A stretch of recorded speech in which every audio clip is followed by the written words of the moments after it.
What is up, guys? It's the Sound Alchemist, part of One Mind Syndicate, and today I'm back to talk about Warhammer 40K. So, a few days ago, I did a compilation for all of the videos entitled Death of the Primarchs, and there's been quite a few Primarchs that have fallen throughout the annals of history, such as Conrad Kurz, Alfarius, let's not forget Ferrus Manus, and of course, the big one, Horus Lupercal. So we will be getting the official updated lore for Horus in just a few months when the End and the Death Volume 3 finally arrives. But before that, we've got to talk about the end of Sanguinius. Sanguinius versus Horus was a big monumental part of the Siege of Terra and how it basically leads to the Emperor fighting against Horus. And now, I don't know about you guys, but Sanguinius has always been one of my favorite Primarchs. Really awesome, really heroic, and it's hard to hate the guy, especially considering all his feats throughout the entire siege and the Horus Heresy. But to see him go down in this manner, it's pretty brutal. So without further ado, guys, let's go ahead and read the End and the Death Volume 2 as to how his death comes at the hand of Horus. It wasn't supposed to end like this. You, on your knees, eviscerated, gasping for breath. Him standing over you, so noble and just, his sword raised in both hands, ready to strike. Sanguinius looks down at you, over his raised shoulder. A fractional pause, space enough for a last chance. You see the pity in his gaze, the sorrow, the longing. He's still hoping for a different answer, but he won't get one. You can see his disbelief. You can see him thinking it wasn't supposed to end like this. Time's up. The pause ends, and he brings the sword down. So fast, you don't even see it coming. The perfect execution stroke. The most precise, most merciful, most important sword stroke he will ever deliver. But it will not land. Worldbreaker's haft stops and Carmine dead. The jarring shock travels back through the blade, through his arms, and through him. It jolts him backwards, even as the sparks of contact are still dancing. Astonishment blinks in his eyes.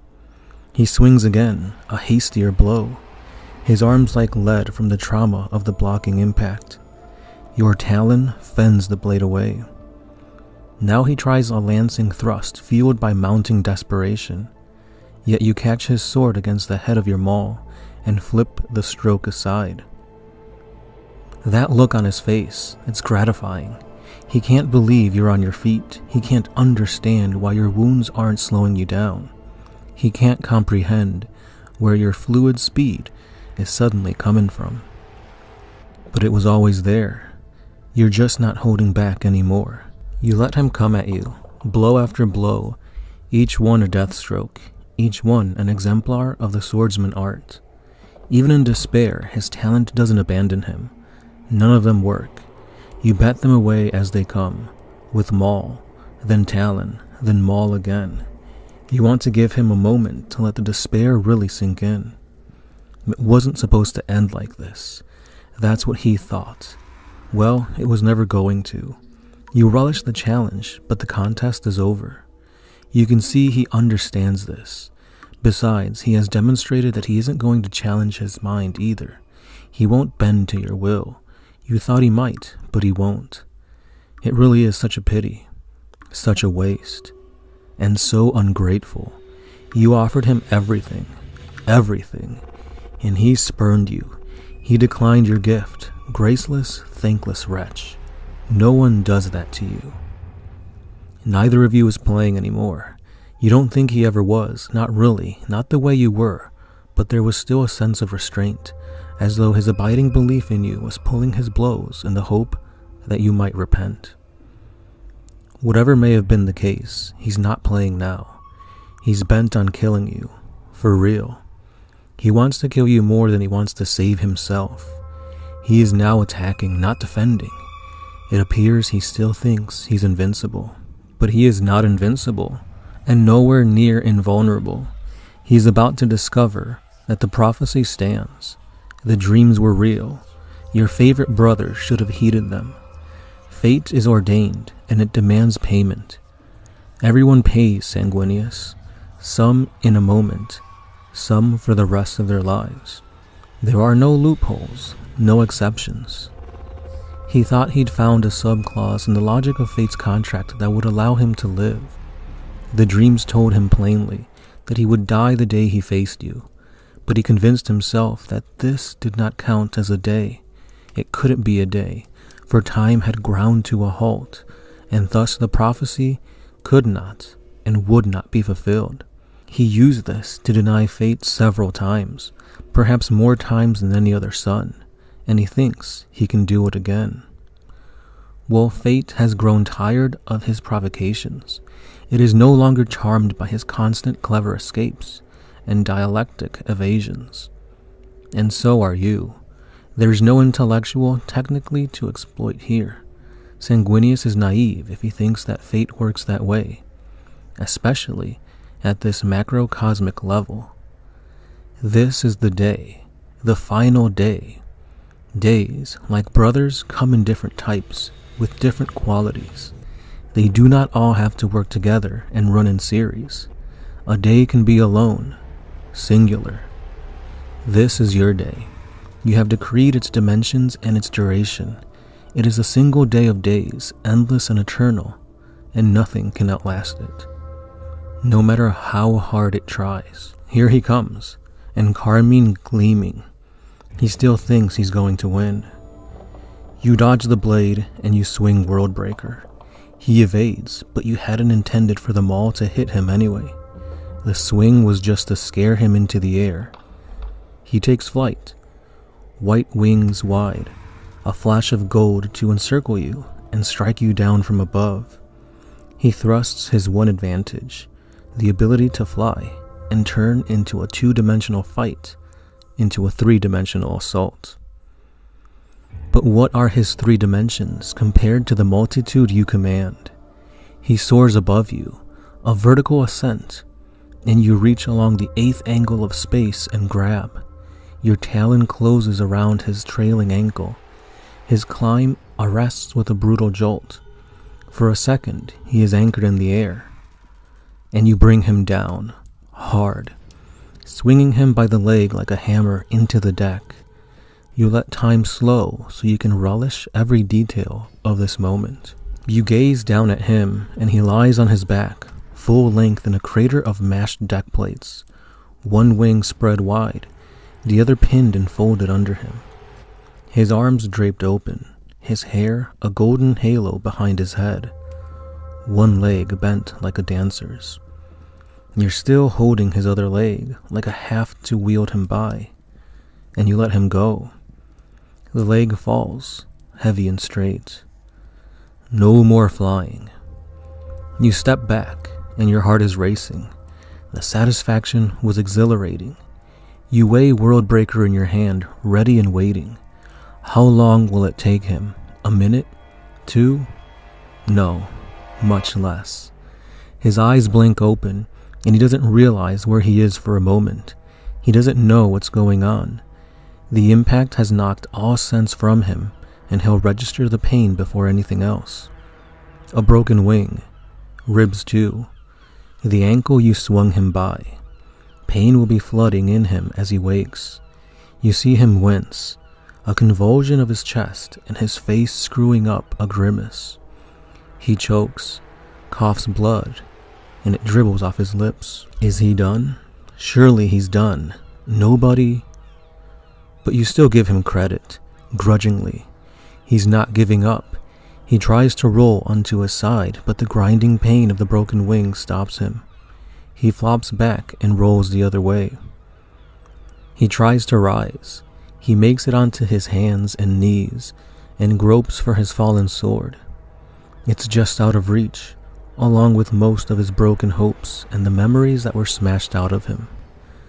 Go on, get up. Let's see if he can. Hunched over, broken wing dragging like a limp ermine cloak behind him, he crawls. He makes no sound, not one whimper or groan of pain. That is impressive. You balance Worldbreaker at the ready. He found the sword and he clutches it tightly by the grip, breathing hard, and uses it as a support to drag himself upright. He's standing, though awkwardly, keeping his weight off of the shattered ankle. He wipes the blood from his mouth, and for a second, you want to offer him the chance to submit. He extended you the same courtesy, so it only seems fair. But this is your court, and you decide what's fair. This is your house, and you are a man of your word. You told him there would be no mercy. So there will be no mercy. He turns to look at you. You are already descending on him, bringing the maul down. Somehow he avoids it. Worldbreaker kills another section of the deck. He's swinging an carmine at your head. The Talon parries it. Sparks fly, and you sweep Worldbreaker at him, but he deflects it with a cross-body slash. You lunge to seize him by the throat. He evades the snapping talon and thrusts his blade around your guard, but you knock it away before it bites. He's got a little left, a little strength, a little speed, yet more than you expected. He deserves his fame. You exchange blows, trading 4 in rapid succession, each one parried or hooked aside. Oh, he's good. Even now, still trying, death has brought out the best in him. Maybe despite everything, he still thinks he's invincible. But you will abuse that notion out of him. You slam your lethal claws around him to crush him, but he isn't there. Slipped aside, a flash of gold, as fast as a beam of sun, evading you at the speed of light. But you move at the speed of darkness. You catch him on the backswing, your talons shearing locks of his hair and snapping his head sideways. Worldbreaker does the rest. It hits him just above the hip, folds him double, and hurls him across the court like a doll. He flies, one last time. His spinning body strikes the ornate prayer screen of your private chapel. The fretwork carved from solid stone without any trace of tool marks smashes as he goes through it. Small splinters clatter to the deck. You follow him. You walk over to the side chapel slowly. There's no reason to hurry. The bladed head of your maul is matted with blood and golden hair. You walk past the shattered screen to the entrance and look in. He has landed face down on the cool stones on the floor, his feet towards you, his head towards the altar. There are pieces of broken fretwork all over the floor around him, and his body has knocked over 3 metal stands of candles. Smoke trickles up from the fallen candles that should have gone out. You see him move. The injury you have done to him is catastrophic, and it has also torn open an old wound, the one Angron inflicted. Blood is pooling under the angel in a wide scarlet mirror. You see him shudder as he tries to lift his head. His arms spasm as he tries to raise his shoulders and chest. But there won't be a getting up this time. When he raises his head, shaking and weak, the altar is the first thing he sees. You see him recoil at the sight of it. He can't help but stare, his chest lifted on bent arms, his body trailing flat. The altar is wrought and pre-dynastic. You had it intricately inscribed with syncretic sigils, entwined figures of Concordia and Discordia, of Kronos and Kairos, the form of the Ouroboros, and the abstract convolutions of the eternal labyrinth, which has no way in and no way out.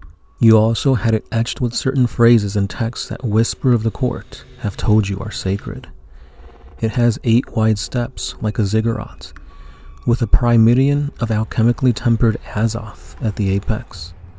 You have placed many candles and tapers on the shelves of the steps, crowded around the relics you display there. There are skulls, each one ritualistically arranged face out, so their empty orbits stare at anyone who enters. One is set centrally, in pride of place. It is the one Sanguinius sees first when he lifts his trembling head. Its gaping sockets gaze back at him. The yellowed bone of its brow is carved with a numerical X. This is where it will end. This cross here. You hear the angel murmur a single wretched gasp. Manus. It is the only sound he's uttered since you began to kill him. You stand behind him and give him a moment to appreciate the reunion and to realize what it signifies. Until we meet again. That's long enough. Who lacks now, brother, you ask? He tries to turn over and face you. You grasp him by that broken ankle and drag him out behind you. He slides backwards on his belly, hands raking and pawing at the bloody flagstones to resist. But there is nothing to grip. He leaves a long smear of blood on the floor behind him. It isn't supposed to end like this. Nevertheless, it does. It takes just a moment, though he has all the time in the world. Horus Lupercal holds all of time, stilled in one hand, and Sanguinius in the other.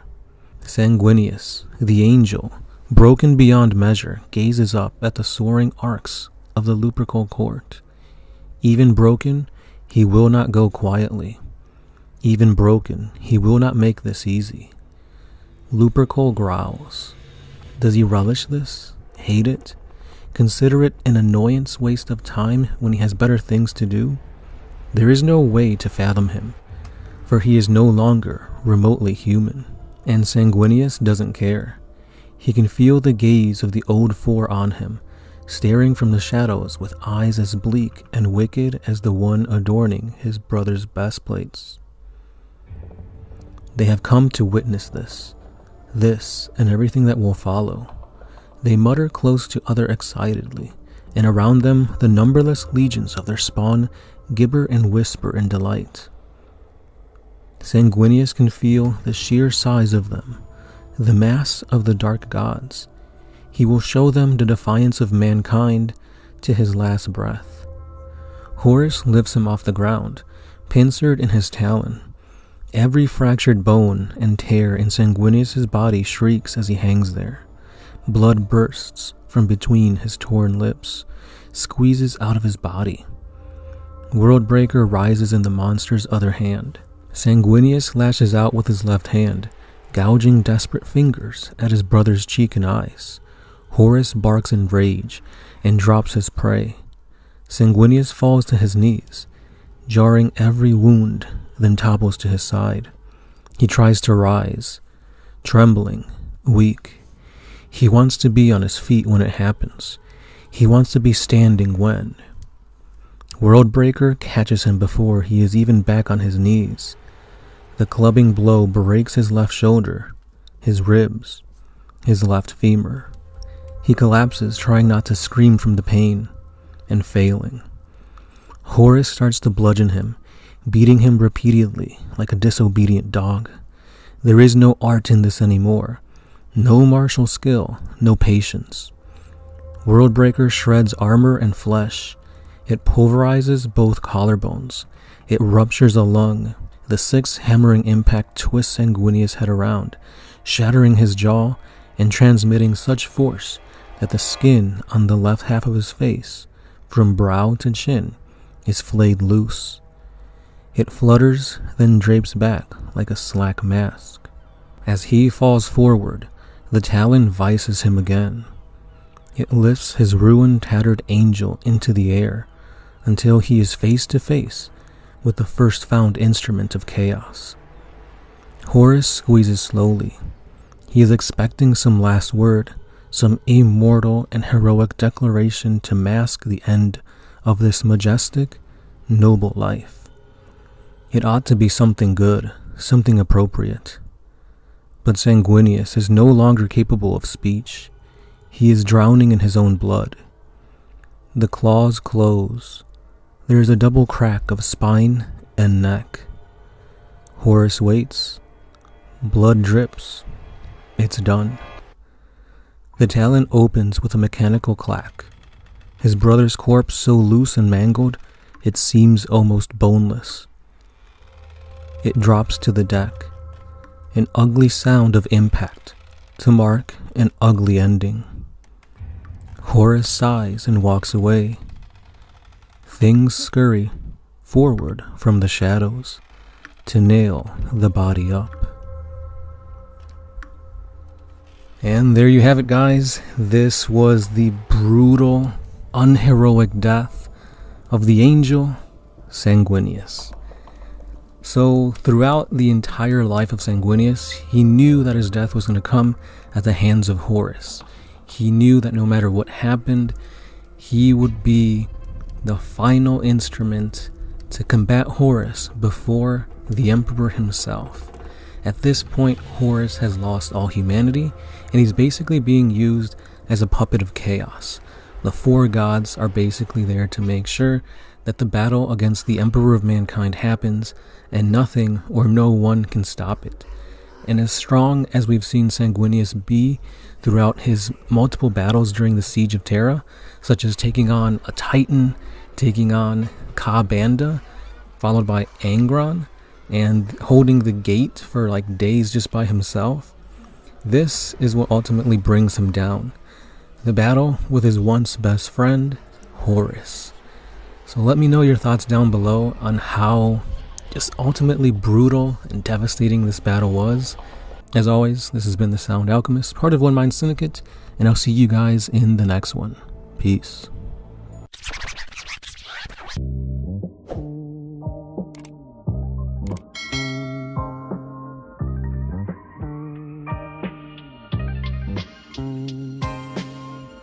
Always used to put my freedom first in any situation.